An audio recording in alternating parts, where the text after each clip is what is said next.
Aroni aratinyuka, atinya abantu, ababwirira imbere y'ikimasa yakoresheje amaboko ye ngo iyi niyo Mana yabakuye mu Egiputa, iyi niyo Mana yabambukije inyanja, iyi niyo Mana ibahera manu mu butayu, iyi niyo Mana izabageza i Kanani. Uwiteka arababara, barwara inzika. Byaturutse ku misozi bishyizeho. Uyu musozi umuntu yishyiraho anawugwaho. Uyu musozi nta butabazi ubona, uyu musozi nta jwi wumva ry'Imana. Umuntu ujya ugwa ku musozi yishyizeho agifite ubudahangarwa bw'Imana. Ntawe. Umusozi wishyizeho ntushobora kuwugwaho ufite ubudahangarwa bw'Imana. Iyo uwutinzeho uwugwaho, kandi uwugwaho utacyambaye ubudahangarwa bw'Imana. Aka kantu mukumve cyane.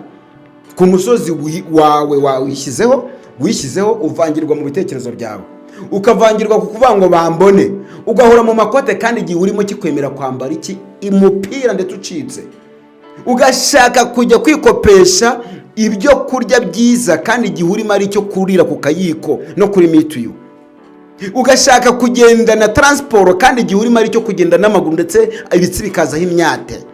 Iyo ni imisozi twiterekaho ikazadutagangaza, abantu bakazajya bagutera mu rugo amadene yabaye amadene, ukajya gusengera Imana naho batayisengera, ntishobora kukumva, ntabwo izaza, ntabwo izakwitaho. Nta muntu uhorana icyubahiro, nicyo bivuze, nta muntu uhorana icyubahiro. Niyo mpamvu iyo ushatse rero wowe kugira icyubahiro mu gihe cyo kuba ukinyazwe, wa musozi w'amadene, wa musozi wo kuzashungerwa n'abantu ubu gutegereje.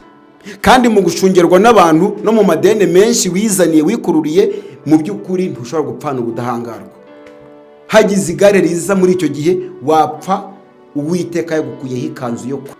Urinde wowe utinya umuntu kandi azapfa.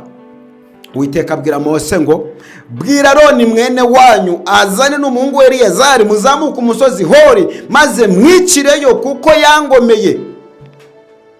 Ni kunda ubwenge TV ko byose abari kuri telefone n'abari nubwo wabaheye.